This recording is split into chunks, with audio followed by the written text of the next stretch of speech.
En el cuarto ítem de estos estándares básicos del lenguaje, entonces vamos a encontrar tres campos fundamentales en la formación del lenguaje, tal como la pedagogía de la lengua castellana, la pedagogía de la literatura y la pedagogía de otros sistemas simbólicos. ¿Listo? En la pedagogía de la lengua castellana, en este campo, entonces, se ha de ver la lengua castellana no solo desde lo tradicional, sino también desde sus particularidades como sistema simbólico. En este, pues, nos implica los órdenes cognitivos, pragmáticos, emocionales, culturales e ideológicos.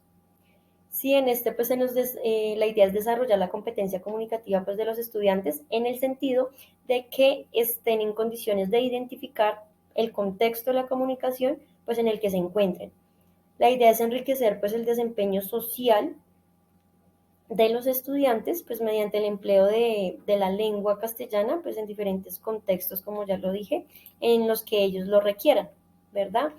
La idea es, pues, saber la consecuencia, ¿no? Saber cuándo hablar, sobre qué hablar, de qué hablar, la manera de cómo hacerlo, cómo reconocer, pues, las intenciones del discurso, pues, cómo hacer evidentes aquellos aspectos conflictivos en la comunicación, cómo actuar sobre el mundo e interactuar, pues, obviamente con los demás a partir del lenguaje.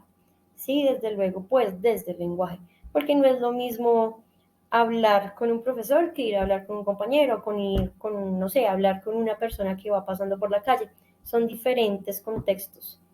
Y la idea es que, pues, el estudiante tenga la capacidad de desenvolverse comunicativamente en todos ellos.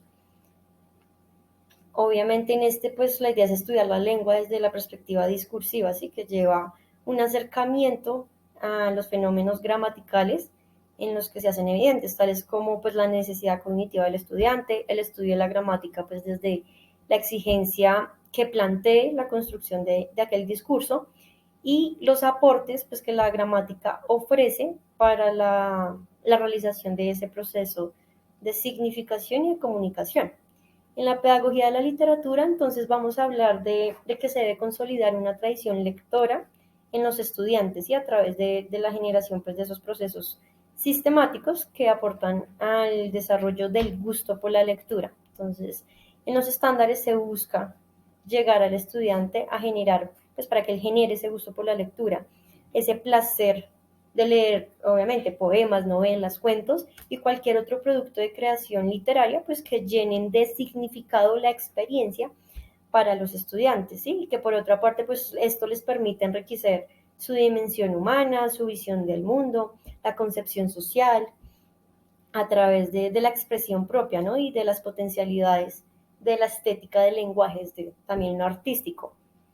La idea es que esta competencia, este estándar nos permita, y pues este campo fundamental le permitan al estudiante empezar a leer entre líneas y que vaya más allá de lo evidente, para que asimismo pueda empezar a reinterpretar el mundo, construir sentidos, transformar sus propias realidades y que no se quede solo en lo estándar, ¿verdad?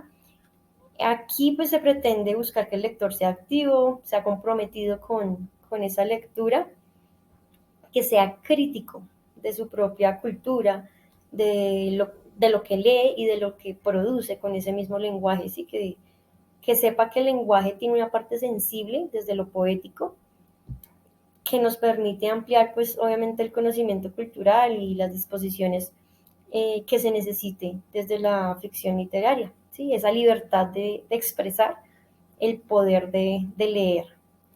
Finalmente, entonces, en la pedagogía de otros sistemas simbólicos, pues la idea es que el estándar nos permita trabajar en la comprensión, perdón, y en la producción de, pues, distintos aspectos que no son verbales, ¿sí? Proxémicos, o el manejo del espacio con interacciones significativas, ¿sí? El quisénico o el lenguaje corporal, como también se le llama. Los prosódicos o los significados generados por el uso de entonaciones, las pausas, el ritmo. Aparte, pues, que forman todo esto forma parte de las representaciones y, pues, desde los procesos comunicativos, es otra manera de proceso comunicativo. También se busca desarrollar y potenciar, pues, obviamente, la competencia simbólica de los estudiantes con el fin de que estos puedan realizar o reconocer las características y los usos de esos sistemas que no son verbales. para que puedan obviamente también jugar en ese proceso lingüístico, tanto con lo verbal como con lo no verbal.